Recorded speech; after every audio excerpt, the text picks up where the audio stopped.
What's up, everybody, and welcome back to LA Divided NBA United. I am your host, Good Luck Chuck, here with my homie, Mr. Ronnie J. What's up with you? What up? What's going on with you?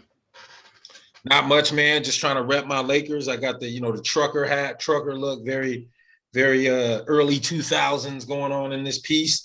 All right. But yeah, man, I was feeling good about what the Lakers did playing Golden State as tough as they did, and then your Clippers turned around and blew them out. And then Steve Kerr said we haven't been playing defense for a while, so all hope that I had for the Lakers showing flashes of being a good team, once again out the window. Well, I'm sure we'll be able to talk about that on a later conversation. I mean, that it was one that the Lakers definitely needed, and they let slip away. Now they gotta face Utah. Y'all got Utah right before this All-Star break, and then just gets tougher from there. Listen, man, I don't even want to think about it. Honestly, I'm just going back and watching all of our LA spotlight shows of the LA Times. Right. When the Lakers were good. That's what's keeping me afloat right now. Because the Lakers will have me catching a heart attack if I continue to root for these dudes the way they've been playing this year. All right. Time to But push the panic button. nonetheless, All-Star Weekend is in full effect. Obviously, since our last episode, which is going to drop right before this one, you guys heard us pretty much go over what we thought our picks would be for the All-Star game, everyone that was selected. We threw in there who we thought our injury replacements would be because we knew Durant's chances of playing in the game were nah. Then we heard Jalen Greene, say he wasn't playing in the game. And then, of course, the latest to kind of fall out because of injury has been James Harden. So we'll go over the replacements in just a bit. But I just wanted to get your thoughts on, the team picking process because you were pretty dead on. Yeah, as far as my top five or my starting five, it was essentially exactly who I thought it'd be. Like I said, with the exception of Paul George, but with him being injured, the starting five was exactly what I thought it was going to be. And then when it came to the reserve, I thought the deserving players at the time. I thought Lamelo was going to definitely be one. I do believe you said Jarrett Allen. I do believe you said Jarrett Allen. I did mention Um, it. Yeah, I thought yeah, that was a big and part of Cleveland's success as well. right. And I said if they were to have maintained the same play, they would be in those positions next year, more likely for the coaches' picks, because they, not likely. Maybe LaMelo could potentially be an all-star based on fan voting, but definitely not Jared Allen. But so, with the injuries that came up, it was good to see that they got the nod because this was going to be a golden opportunity, especially for Jared Allen. I think this was a one and done situation for him, unfortunately, but for a lot of former NBA players, they look at it to where Kenny Smith says it all the time. He regrets not being on an All-Star team. So with Jared Allen getting that nod, if this is a one and done situation from him, he'll take it. I'm certain. Absolutely. I mean, you get to Yeah. say you're an all-star. It's kind of the same way that works with an NBA championship, right? Like, or going to the Mhm. Hall of Fame. You get to, say, hey, this is what I accomplished in my career. I played the Yeah. very best, whether it be this year or, like you said, future years to come. I think regardless of whether Jared Allen has another season that he puts together like this, like you mentioned, the possibility of him making it again is probably slim. But Yeah. nonetheless, he got rewarded. He replaces Exactly. Harden. He replaces James Harden. As far as Draymond Green's replacement, Dejounte Murray of the San Antonio Spurs gets the nod. Very deserving for him. I think another guy, as you mentioned, probably his first and only appearance based on the guard power that's in the West. So he got a chance to replace Draymond. hmm And LaMelo Ball, of course, replacing Durant. And Durant was a starter, so they moved Jayson Tatum in the starting lineup. So did you feel that was deserving on Jayson's part, or did you think another East All-Star should have got the nod? No, no, it definitely was deserving. And especially with the play as of late, if you've been seeing the last couple of Boston games or watching any of the highlights, I mean, he's been playing, at that all-star level. So, I mean, the only person that in my opinion, that could have possibly been picked over him, maybe Miami's. I'm drawing Tyler a blank right Hero now. or No, not Tyler. well, Bam didn't play enough games. No, you know who I'm trying to say. They only got 3 stars on the team, and for whatever reason, I can't think of his name. Because wait, didn't why can't I think of his name right now? I just know Tyler Hero was a name that I saw out there. Now, do I think he was, maybe necessarily deserving? Probably not. But, Bam didn't play enough games. He was injured for the most part. Jimmy Butler's in the game. Jimmy Butler. No, that's what I'm saying. Jimmy Butler. I don't know why I couldn't think of his name right now, but Jimmy Butler he was picked on an All-Star. I feel if anyone over Jayson Tatum. I see what you're saying. You're saying yeah. I mean, but like I said, they were spot on with it. I think Jayson Tatum definitely got the deserving nod. That I don't have any contestant against that.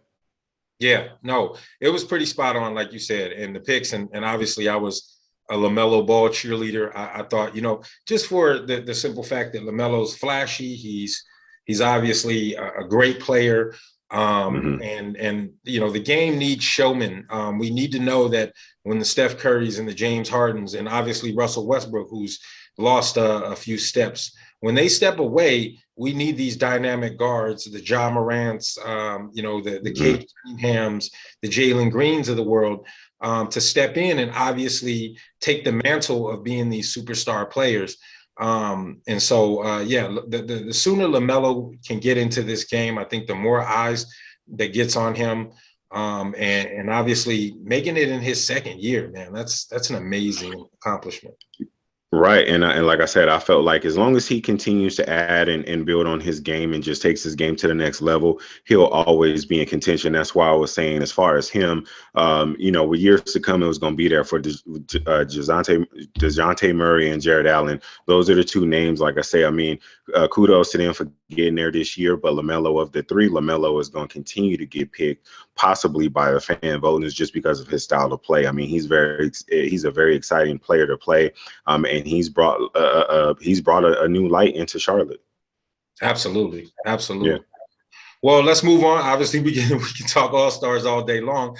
But we got some events to get into. All-Star Saturday night, obviously, for years, has had a buzz around it, going back to the days of the 80s with Michael Jordan dunking from the free throw line. You know what? Bump that. We can go back to the 70s. Obviously, I wasn't old enough. I wasn't even a twinkle in my dad's eye when Dr. J was out there dunking like that. But, All-Star Saturday night, the festivities have been a draw for a number of years. And this year it's no different, but I just can't help but to think that, some of these events have lost their luster. The slam dunk contest that we'll get into in just a minute has pretty much died down. And now the 3-point shootout is the marquee event. They need to just flip that. They need to end with the 3-point competition, in my opinion, until we can get the best dunkers in the event. It looks like the prime event to me is the 3-point contest. Yeah, absolutely. And I mean, we'll get to the other skills challenge, we'll get to the other events in just a second. But just to touch on what you were saying, yeah, absolutely, the 3-point shot. I think it definitely needs to be flipped because the 3-point contest is definitely more exciting than a dunk contest, because we haven't had those big names in the dunk contest as we grew up accustomed to seeing. Right. I don't know what it is with these players, if they just feel like they don't want to, take a loss in an All-Star weekend. I mean, at the end of the day, it's for the fans. Just do it, because there's a couple of names that I can probably think of that I would want in a dunk contest. But the list that we have now is nothing like what we are accustomed to seeing. And, even in past, it's just not the same. So I wouldn't have mind seeing a 3-point, but even the 3-point contest, there's some names in there where it kind of got me a little bit of skeptic, because we don't have the Steph Currys. We don't have the, the Klay Thompsons. We don't, or even one of the former players, what's his name? Joe Smith, what's his name? The one that won it a couple of years ago. Joe Yeah, Harris. so Yeah, from the yeah, Nets. Joe Harris. I mean, even a player of like of that caliber, we don't have those names in it right now. We got Karl Anthony Towns. Why? I don't know if you're ready to get into that. Let's cover that. Let's cover that when we go through each individual. But let's start with in chronological order if we can. Obviously, in the last video, we touched a little bit on the Rising Stars. That roster was revealed and how they were going about playing those games in that tournament style. Changing up the event once again. So it's very interesting to see how that's going to play out. But the celebrity game, let's talk a little bit about this. I'm just going to go through some of these names here.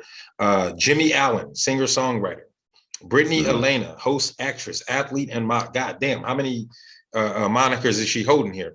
Machine Gun Kelly, singer, songwriter. I'm not going to go through all of this. Derica Hamby. I'm not. Derica Hamby. Represent your team. Thank you for represent your team. I'm like the substitute teacher in that bitch. Like, Aaron. Derica. So you're aware of her? She's a Aces player.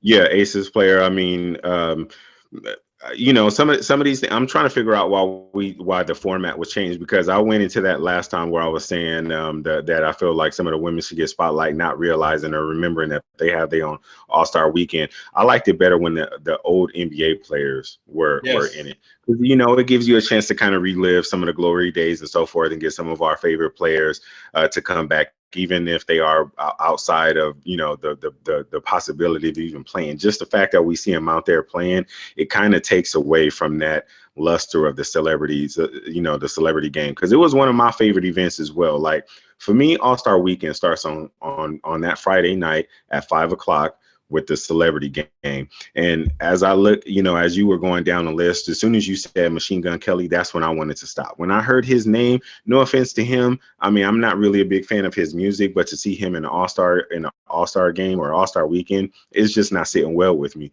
And then, we do have a former MVP who's coming back, Quavo. He's going to be there. So it's like, okay, we got at least one good name in there. And all of those players you just named were a part of Team Walton. And then you got on Team Nink, you got the mayor of Cleveland, Kane Brown, singer-songwriter, Myles Garrett from the Cleveland Browns. You had to get Cleveland in there to represent. Tiffany Haddish, I don't expect her to score not a single point. Jack Harlow.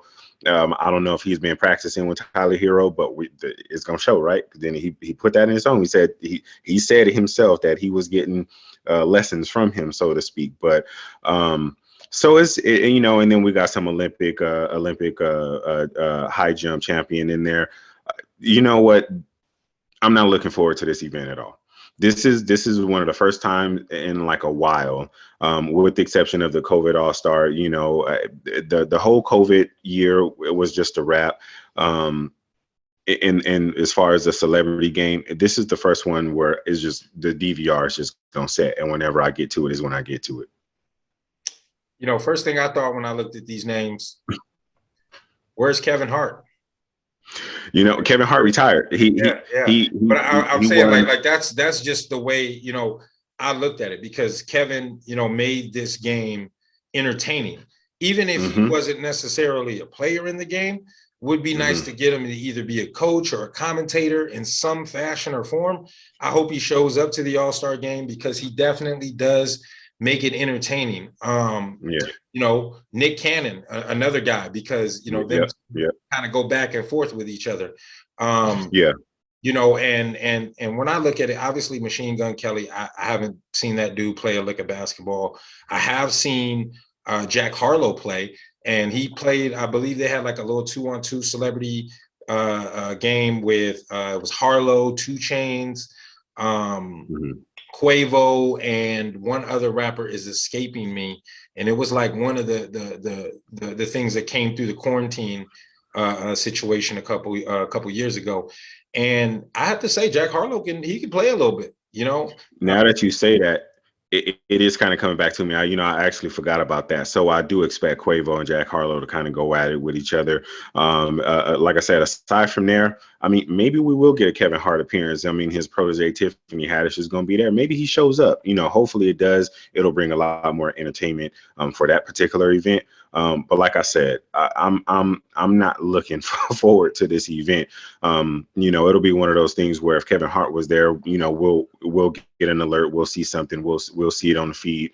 And if he's there, then I'll bump it up and I'll watch it that night. But other than that, I'm just going straight to the Rising Stars, and then I'll be getting set for Saturdays. Awesome. Well, we'll get set for Saturday too, and start NBA skills competition. Now, the players that are going to be participating in this event, and I'm gonna have you break it down for us exactly what the change is. But it looks like the hometown Cleveland Cavaliers are going to have Jarrett Allen, Darius Garland, and Evan Mobley participate. It's going to be one team. That'll be the Cavs team. Then you have the Antetokounmpo brothers. I almost slipped up. Antetokounmpo brothers. They'll be in full effect. That's Alex, Thanasis, and of course Giannis. So it'd be good to see a superstar in this event. And then you have the Rooks, who Cade Cunningham, Scotty Barnes, and Josh Giddey. I feel like they trying to make Josh Giddey work. I've watched a couple of games of this kid, and he plays like Teen Wolf to me. I don't know if you remember like Teen Wolf, how uncoordinated he was with his shooting and stuff like that, and his dunking. Like you just knew like, hey, this ain't a regular basketball player. They don't know Teen Wolf was based on a black man, by the way. That's a terrible comparison, and I'm sure he wouldn't appreciate that gesture. But I mean, as far as like Teen Wolf, bro. Listen, I'm not even going to jump in on that with you, but as far as this skills competition, I mean, they keep changing it. They keep trying to find ways to change up the ambiance, I guess, of the festivities of that day. It's just a third event, just something to do because, they filled those seats and they have to do something. I personally don't like the change, but they keep changing it. So we're going to see if it gets better with this current format that they have. Us a little bit for those who may not have heard of what the change is exactly. Explain the change.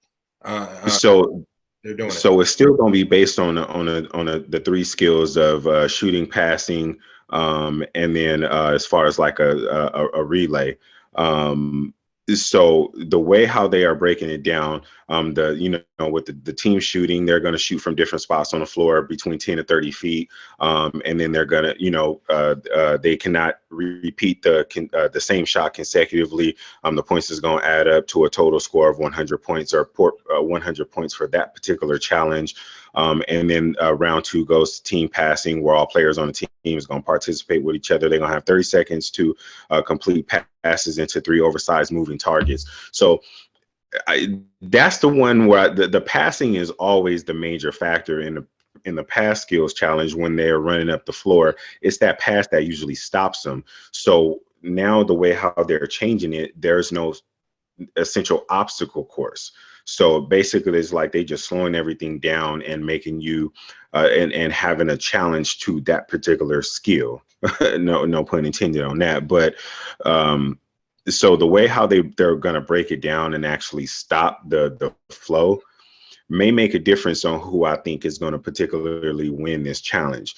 Now, my favorites to win the whole event itself are the Antetokounmpo brothers, but it's going to be interesting to see if they can complete those passes. I think if they complete those passes, they got a chance at making it. I think the home crowd Cavs are going to be out in the first round, and it's going to be the Giannis brothers, and then the up against the Rooks.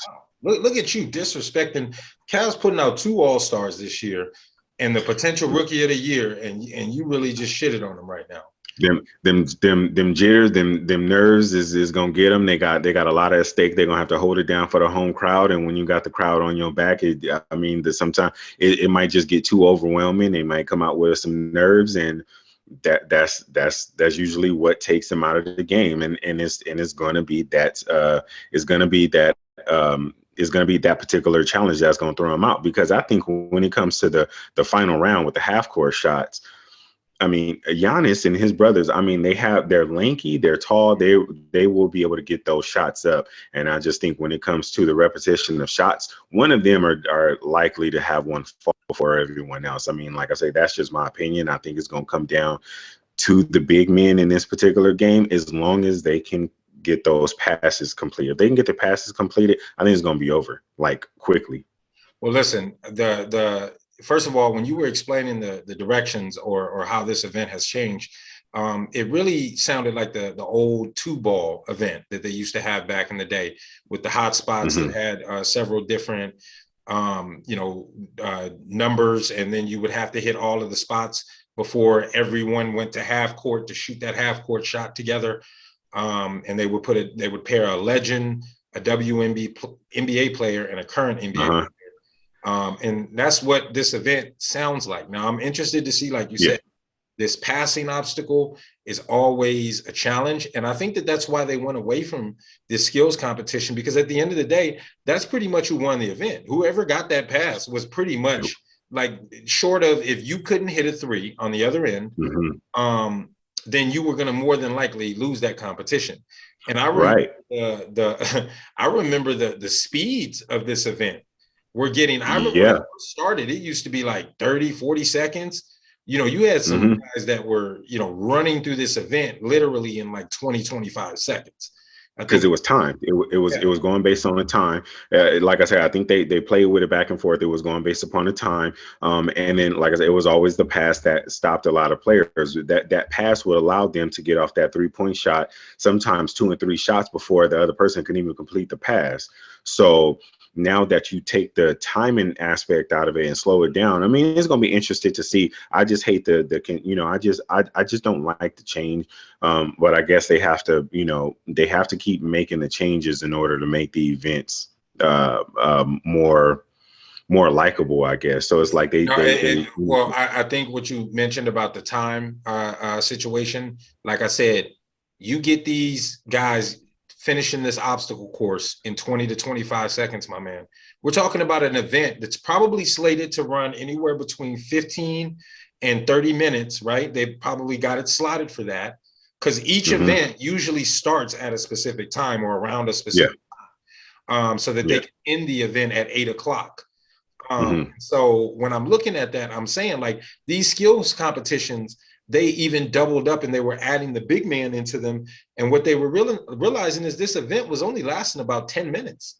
You know what I'm saying? Yeah. So you would miss it. Like, you would be like, damn, I'm going to go get some popcorn. I'm going to go do this. I'm going to go this. The skills competition about to start. Oh, shit, it's over. You know what I'm saying?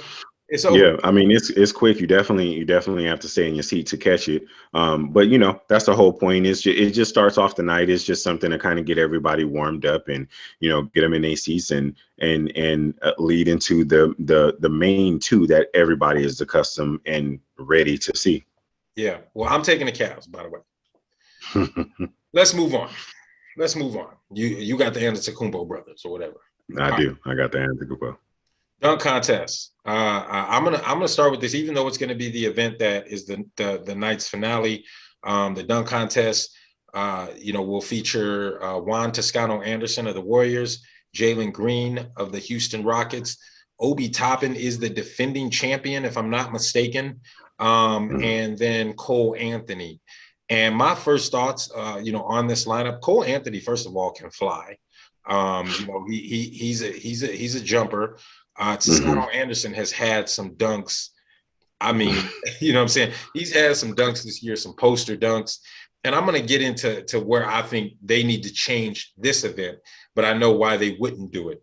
And then Jalen Greene, of course, rounds out the four. And Jalen has had a subpar year. I think a lot of people was expecting him to have a more spectacular year. I mean, the guy is a phenomenal athlete as well, but outside of Toscano-Anderson, none of these guys have really had highlight dunks in in-game situations.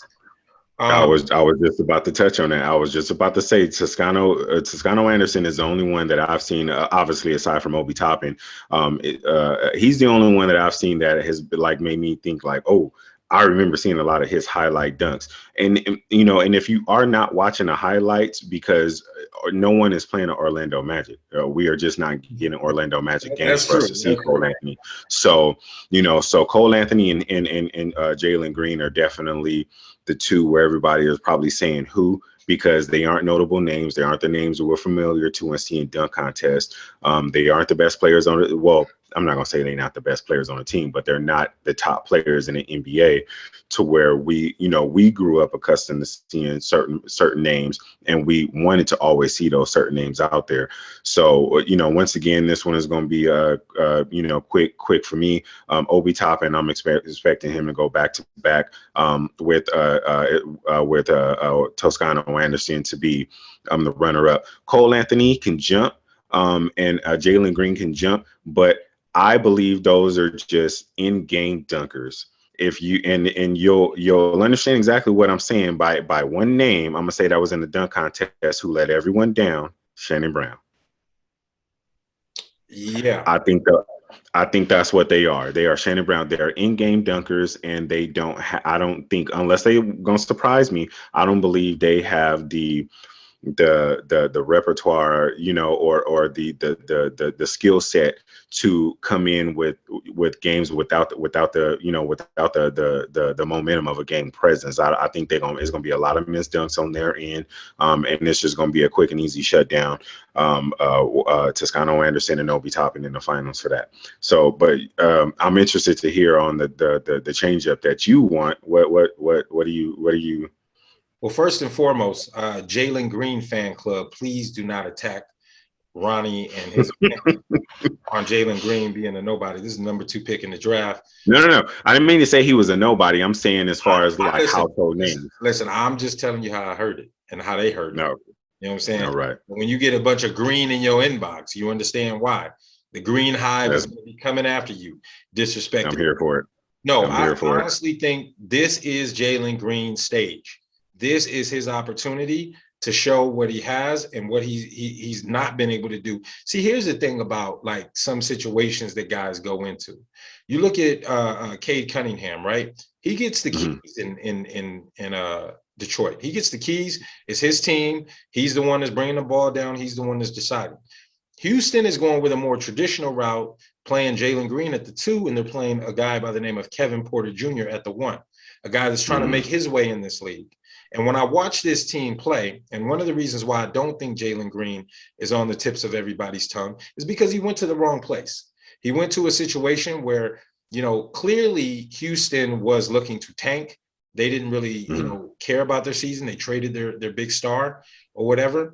Now, I'm sure they were happy to get Jalen Greene, but what they also didn't understand was the players that they also surrounded Jalen Greene around. They're either playing for a contract, they're playing for staying power in the league, or they're playing to get out of Houston eventually.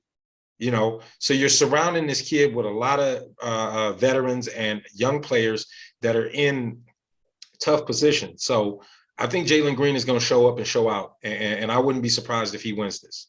But hey, then again, Obi Toppin can get up. He's already been in dunk contests before. Like Toscano Anderson, the only real player that I've seen with highlight dunks as far as on people, and that's going into my change. That's going into my change for the NBA dunk contest. I think they should put the best shot blocker against the best dunker and just go head up. And I know we used to do this in high school. Now I know it's going to be an injury. Yeah, I was just about to say it's too risky injury, or it's too injury risk. Like they play in the games like that. They play in the game like guys are contesting in actual basketball games. So I don't see any reason why they couldn't contest safely in a slam dunk contest. I think it would make I don't think there's a way to contest a dunk safely. Bro, there's a way to contest a dunk safely. You don't like we know all of there's a way to contest a dunk unsafely, and that's when people is low bridging people out there. Or people are, you know what I'm saying? Like we talking about a situation where you stand on one side of the court, I'm standing on the other side of the court, and all I got to do is complete a dunk over you. Doesn't have to be anything special. Doesn't have to be, you know what I'm saying? But if you put these guys against the best shot blockers in the league as well, I think that gives those guys an opportunity to show, hey, nobody's dunking on me. You know what I'm saying? And it gives these guys an opportunity to be creative in the ways that they can dunk on people. Because let me tell you right now, if they would have did some kind of thing with Vince Carter doing this, oh my God, some of the things we would have seen Vince Carter do to these guys. And so, right. I mean, so I understand what you're saying. I feel like it's too much risk of an injury for something like that. Number one, who would be signing up to getting potentially dunked on?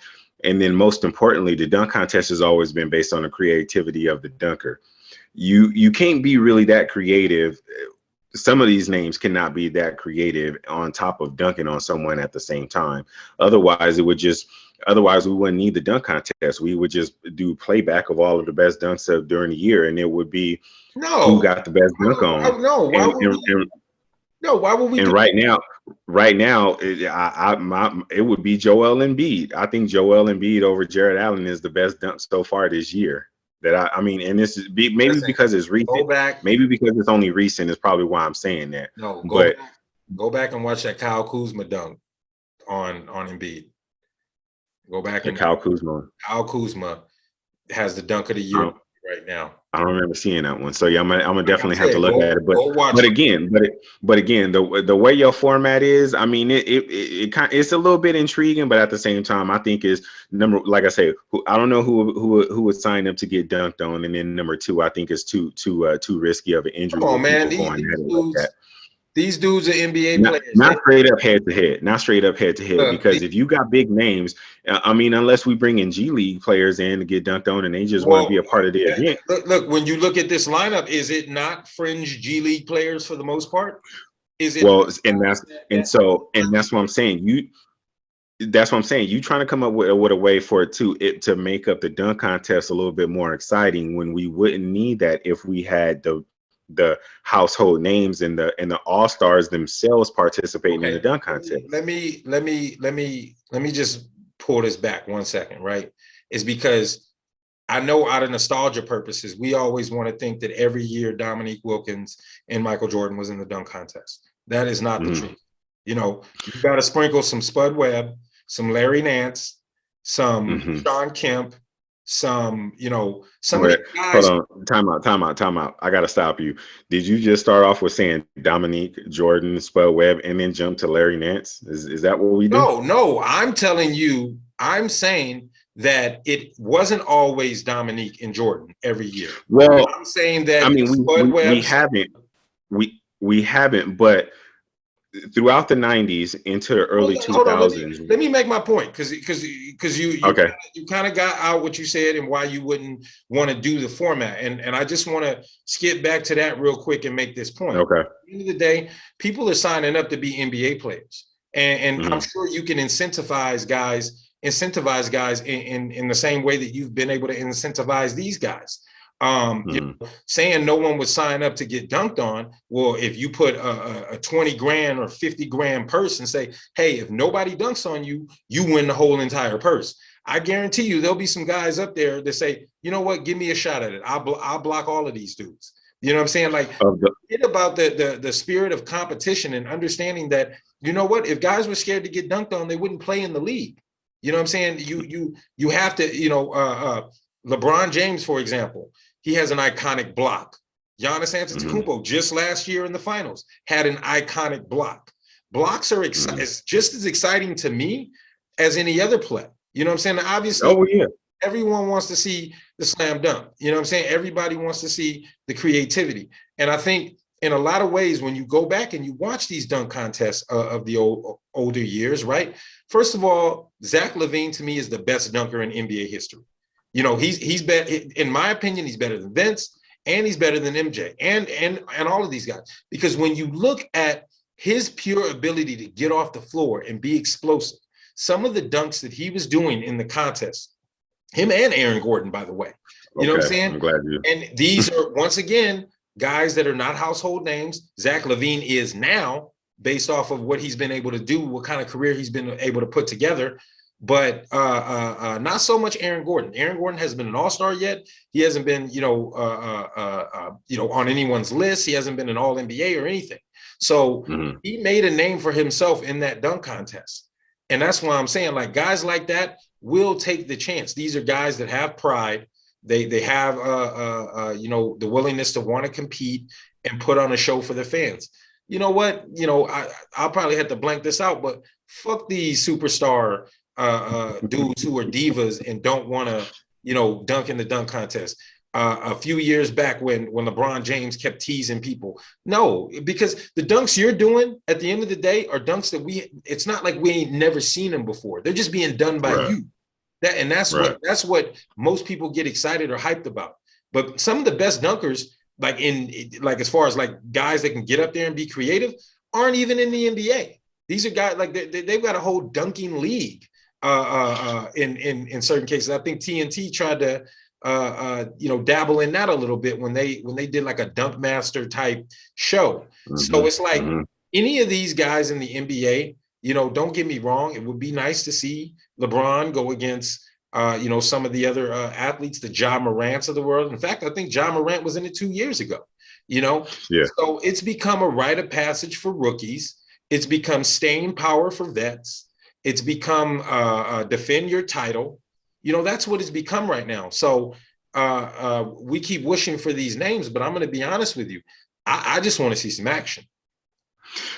I mean, we definitely want to see action, but again, it's the dunk contest and not a dunk block contest. I mean, I understand your idea as far as trying to change it up, but if those big names were in the part, or if the big names were a part of the dunk contest, you probably wouldn't even have this idea to begin with. You need something to spark it up because those big names are not there.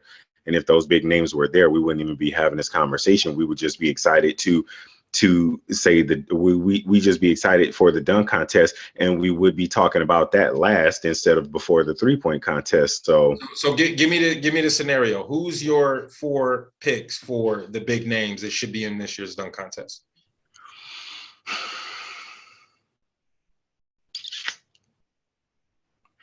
I would have to think about that. I'm pretty sure I can give you 4 names, and then if we play, and then once we get off camera, I would have a whole nother 4 names. I mean, LeBron wouldn't definitely be one, not at this point in time. Listen, LeBron's head is still hitting the top of the backboard, bro. It's still hitting the top of the backboard, but I don't want to see him at this point in time. We've been wanting to see LeBron 10 years ago. You know what I'm saying? And, between the time from when he first came in up until the time where he went back to Cleveland would have been a good window for him to do it. Donovan Mitchell, maybe. He's been in it. I know, but as a bigger name, that's what I'm saying. But Blake is too old and can't dunk anymore.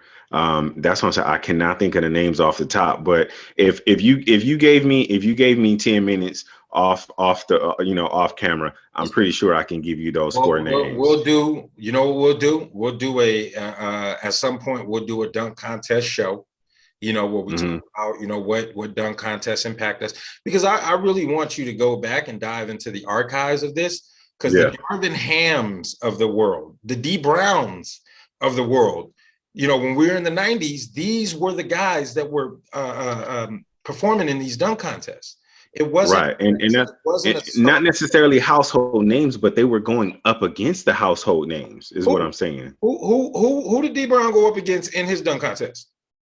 Oh man, that's what I'm saying. You don't remember. I'm gonna have to look that up. It wasn't a guy that was a household. But you talking 1 year versus. No, I can go. Like I said, you can go to the '96 dunk contest with Brent Berry, your man's Brent Berry from the Clippers, who won it, right? We always have a one-off. We always have a one-off. Rodney Rogers. He beat. You know what I'm saying? Like, these dudes are not beating. This is a rite of passage event for rookies. This is why Kobe has it under his resume.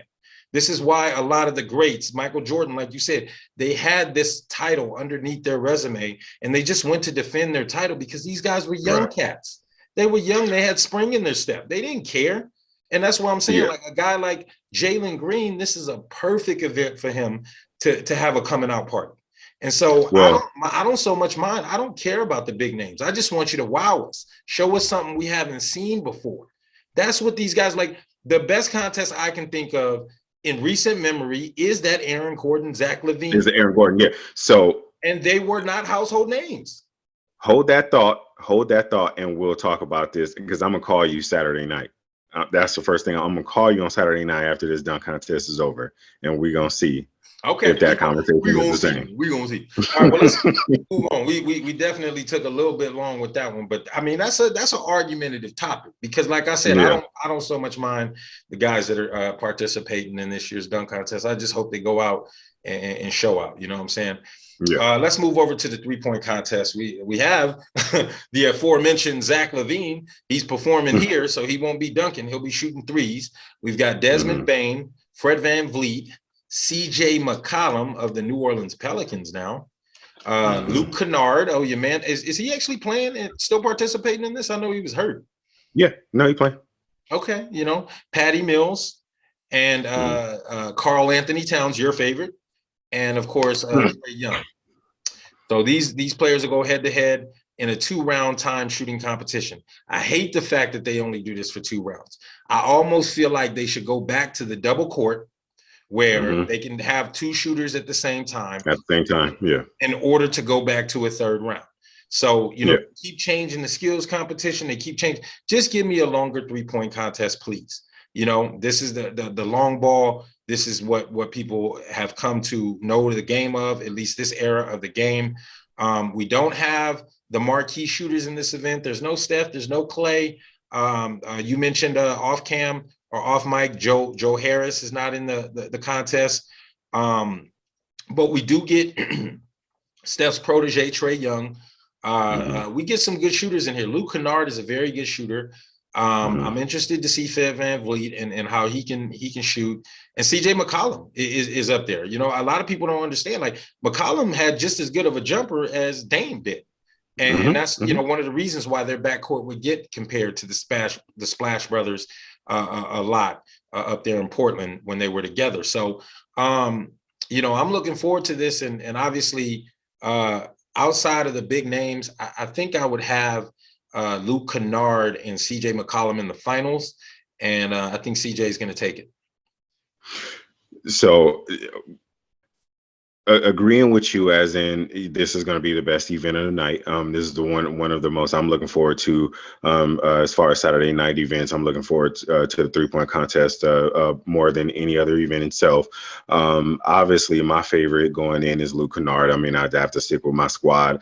I would hope that he can win it. But as far as, that's just wishful thinking because it's, as far as my team representing the Clippers. But my favorite to win is actually going to be Trae Young. I think Trae Young is going to get on. I think he's going to catch fire, and I think he's just going. I think he's going to take it. And I personally believe it's going to be Trae Young, and for some reason or another, I hate to say this, Karl Anthony Towns is going to be in the finals. I like as much as I hate it, and that's probably why it's going to happen because I don't want it to happen. I absolutely do not want to see Karl Anthony shots when he shoots in games. It irritates me to see him shooting in because it's like he don't even jump. And so just the idea of him, it's a little I mean, like he shot putting it's ugly. I don't like it. I don't want to see it. I wish he would have not signed up for it, but he's there, and for some reason or another, I think it's going to come down to him and Trae Young. And I think Patty Mills is going to be the surprise, the surprise that's going because Patty Mills is a good shooter. Obviously he was buried under the Brooklyn. Although he wasn't one of the big names that was coming out of Brooklyn. Obviously, we know as players, we know what Patty Mills can do. So he wasn't undernamed to us. But as far as being on the Brooklyn net, you see that name and it's just like, wait, the Brooklyn Nets got somebody in 3-point contest and it's Patty Mills.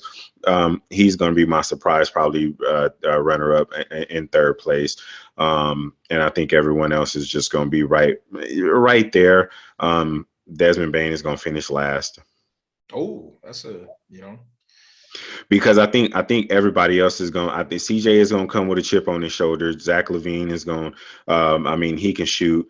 Karl Anthony Towns, like I say, I believe he's going to be in the finals against Trae Young. Fred. Well, you know what? Fred is. I think it's going to come to a minute. I don't know if Fred is going to come ready to shoot. I mean, he's probably. Yeah. Him He's and in the Desmond Bain, All-Star I game, think so is he's going. probably just enjoying the I mean, festivities. yeah, that's what I'm saying. I think his mind is going to be elsewhere. Launch a few He, shots. I think he's just going to be too excited about the All-Star games and just going to be ready to shoot. And then he'll go and make a bunch of them in the All-Star game, and that's usually how it works for whatever reason or another. But yeah, so obviously, so just going back into that, my favorite going into it, obviously, I want Luke Kennard to win, but I think it's going to come down to Trey and Cat. Trigger Trey.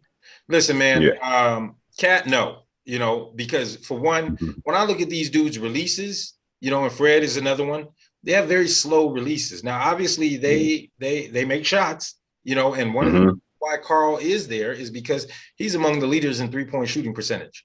Right. So clearly, what the NBA tries to do is they try to take and invite the guys that are on that three-point percentage list. Yeah. And then, of course, they got to take somebody, that either won it before or is the defending champion. And so I think that's, why, if I'm not mistaken, who won it last year? I don't even remember. But I wanted to say it was Joe Harris, but I'm not exactly sure. So I was interested to see if maybe Patty Mills is replacing him because he can't perform in this year's three-point contest. But anyway, yeah, man, I look at the situation. I look at guys' releases. I look at, the style of player they are and how they shoot. Usually the winners are catch and shoot guys. So Patty Mills is going to have an opportunity.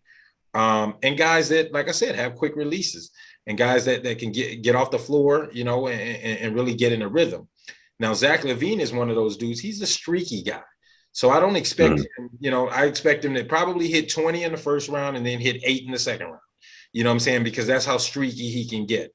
So he's going to have himself a great round. And one of the reasons why I say they need to extend this event, because it sucks to be a guy that, can put up a great first round and make it into the finals, right? And you don't belong there.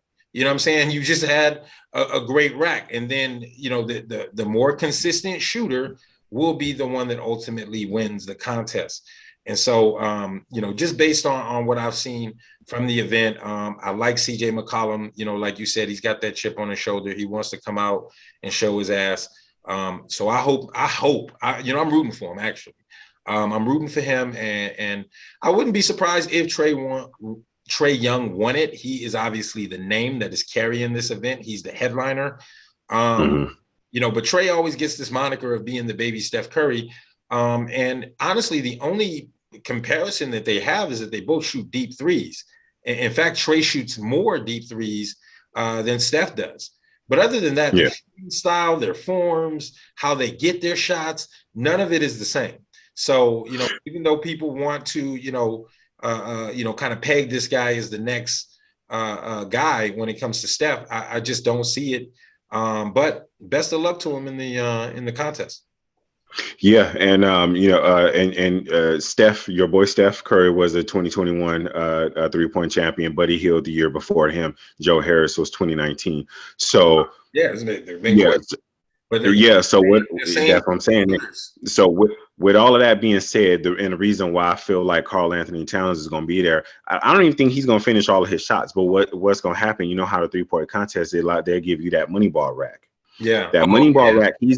He's going to put it at the top, and he's probably going to hit 4 out of 5 of those shots, and that's going to be what keeps him at the top, because that's where he shoots most of his threes from, in the top. And I think Trae Young he's going to get off all of his shots with time on the clock, because he can get them off fast. So that's the reasoning behind my picks right there, just to kind of. That's not a bad pick. That's not a bad pick at all.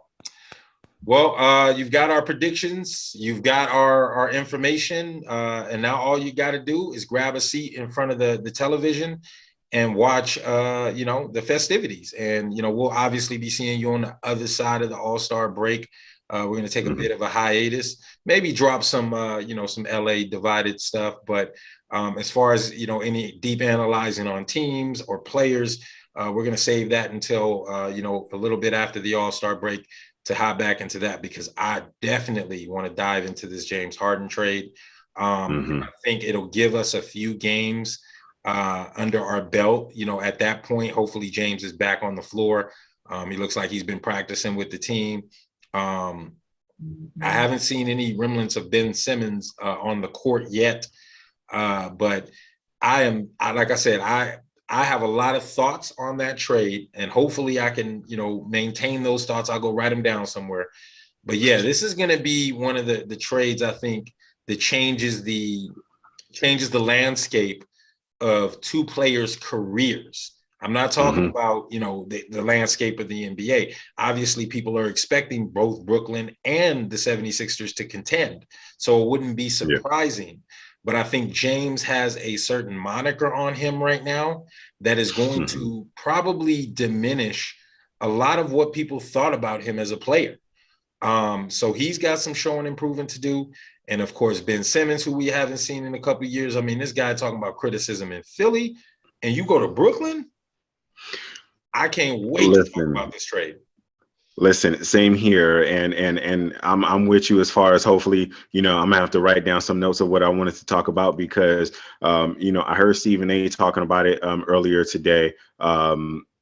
As far as the trade and what Ben Simmons is going to do, because at the end of the day, the whole Ben Simmons saga, something is definitely fishy with that, because someone is in Stephen A.'s words, someone is lying, and we don't know if it's Ben Simmons or if it's the Philadelphia 76ers. And over the course of the next couple of days, we'll get more, information as far as when they will both be on the court, him and James Harden, and hopefully we'll be able to get into it, as the second part of the season is underway. Absolutely. Listen, there's a lot of storylines in the NBA. There's a lot going on in the NBA. Obviously, both of our locker rooms, we got a lot to talk about when it comes to that. But with that being said, this has been LA Divided, NBA United. We're signing off. Peace.